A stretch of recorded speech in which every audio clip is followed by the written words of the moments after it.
Hello everyone.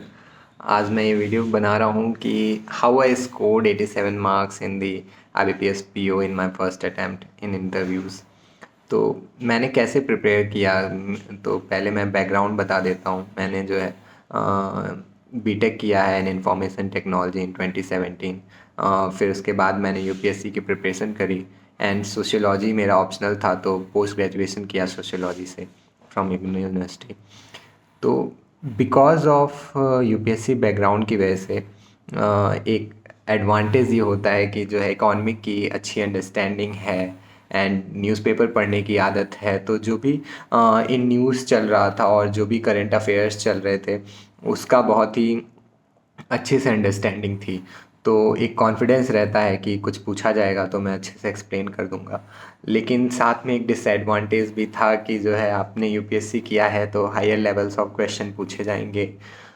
Wide scope of question है कि sociology से क्वेश्चन पूछे जाएंगे, जिससे मैंने पीजी किया है।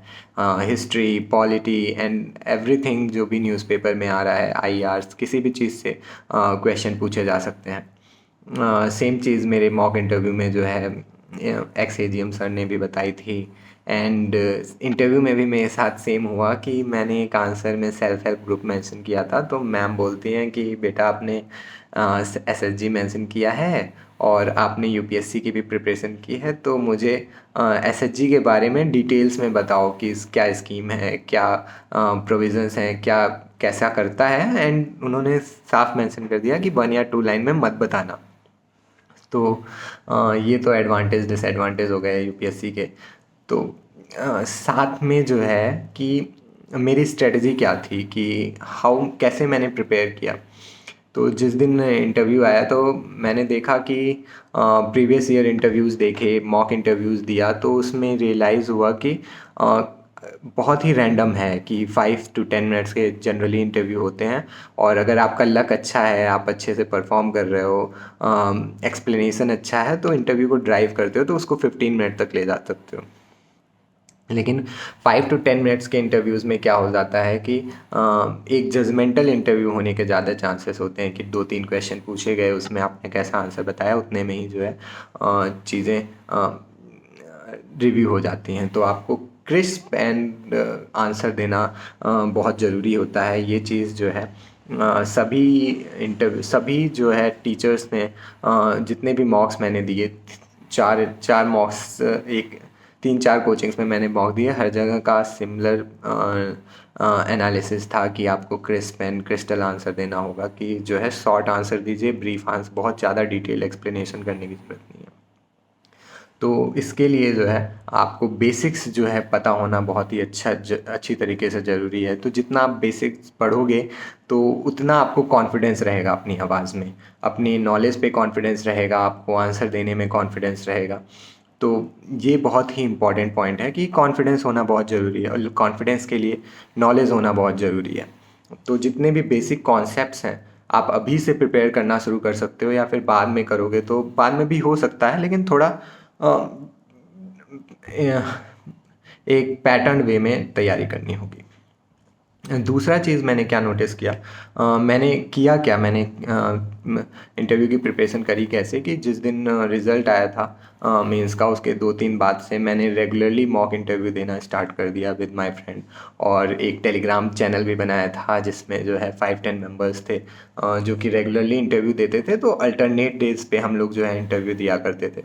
बहुत अच्छा स्कोर किया है सभी लोगों ने, एक फ्रेंड के 90 हैं, एक के 85 हैं, एंड बहुतों के मोस्टली के 75+ हैं मार्क्स। तो हमारी स्ट्रेटजी ये थी कि मिनिमम 75 लेके आना है। और मिनिमम 75 लेके आने के लिए जो हमने एनालाइज किया वो ये था कि आपको कॉन्फिडेंटली आंसर देने की ज़रूरत है,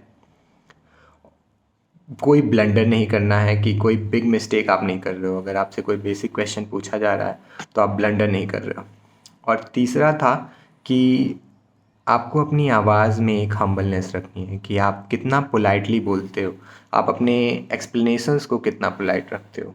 कि जैसे कोई क्वेश्चन हो गया कि tell me about your hobby, तो आपने बताया कि आई लाइक प्लेइंग चेस। दूसरा हो गया कि सर मुझे चेस खेलना पसंद है। तो आप जितना पोलाइटली आंसर दोगे उतना आपका इम्पैक्ट जो है ऑन दी टीचर्स पे, इंटरव्यू पैनल पे बहुत अच्छा होता है।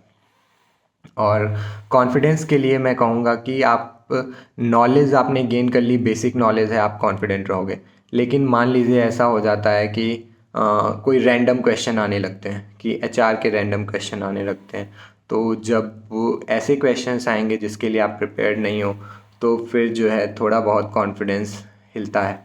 तो उसके लिए मैंने क्या किया था कि किसी भी क्वेश्चन का जो है ट्रूथफुल बेसिस पे आंसर देना है। कि पूरे इंटरव्यू का मैंने एक थीम बनाया था कि वो ट्रूथ के अकॉर्डिंग रहेगा। कि जैसे आपकी हॉबीज़ क्या हैं, आपके गैप ईयर्स क्यों हैं, आप क्यों बैंक पीओ में आना चाहते हो। किसी भी क्वेश्चन के मैंने बहुत सारे मॉक इंटरव्यू दिए, लेकिन किसी भी क्वेश्चन का आंसर रटा नहीं, हमेशा रैंडम आंसर्स दिए। और साथ में जो है आंसर्स को अपने एक ट्रूथफुल रखा। आप सच को छुपा सकते हो, आप अपनी कमियों को छुपा सकते हो, लेकिन जो आंसर दिए मैंने उसको सच के रूप में दिया। कि मैं क्यों बैंकिंग में आया, मेरा क्यों गैप ईयर था, मेरी हॉबीज़ क्या हैं। हॉबीज़ पे आप क्वेश्चंस को प्रिपेयर कर लो, आप जो भी हॉबीज़ हैं आपकी। और लेकिन अगर आप ट्रूथ के अराउंड रहोगे, आप सच के जितना करीब रहोगे अपने इंटरव्यू के आंसर्स में, उतना आप कोई भी किसी भी तरह के क्वेश्चंस के लिए फिर आप रेडी हो जाते हो कि कुछ भी पूछ लें, आपने तो सच बोलना है। तो जब सच बोलना है तो आपको आंसर सोचने की ज़रूरत ही नहीं है। तो एचआर क्वेश्चंस में कॉन्फिडेंस और हम्बलनेस सिर्फ इस बेसिस पे आ जाता है कि जो है आप कितना सच और कितना हम्बली आंसर कर सकते हो। और दूसरी चीज़, दूसरा डायमेंशन आ जाता है नॉलेज का। और तीसरा डायमेंशन आ जाता है आपके बोलने के तरीके का। कि उसके लिए आप जितने ज़्यादा इंटरव्यू प्रैक्टिस करोगे, आप उतनी आसानी से बेझिझक होके बिना स्टैमरिंग के बोल पाओगे। और जितना स्टैमरिंग नहीं करोगे, कॉन्फिडेंट रहोगे और जितना हम्बलनेस रहोगे, उतने अच्छे मार्क्स आएंगे। तो ये तीन बेसिक प्रिंसिपल्स थे जिसकी बेसिस पे मैंने प्रिपरेशन किया। तो अगर कोई क्वेश्चन है आपका, आपकी कोई क्यूरी है, तो प्लीज़ आप, मैं टेलीग्राम लिंक का चैनल दे रहा हूँ, आप उसमें पोस्ट कर सकते हो। मैं जो है सभी क्यूरीज़ का आंसर दूंगा।